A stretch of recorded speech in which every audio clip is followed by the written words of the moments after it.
মেদিনীপুরের লোক কোথায়?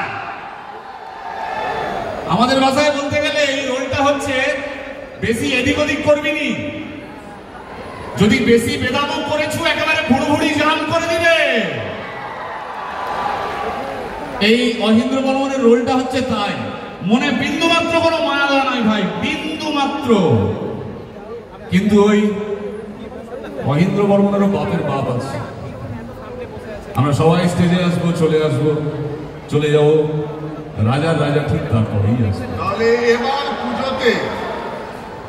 পুজোতে সবাই কি করবে? এবার পুজোতে সবাই রঘু ডাকাত দেখবে। এবার সেটা তো শুনতে হবে। সারা বছর ঘুঘু অনেক দেখলেন, তাই এবার পুজোয় শুধু রঘু। এই কি ওরা জিজ্ঞেস করছে আপনাদের? বলে দাও কি দেখবে? একসাথে বলো রঘু রঘু রঘু।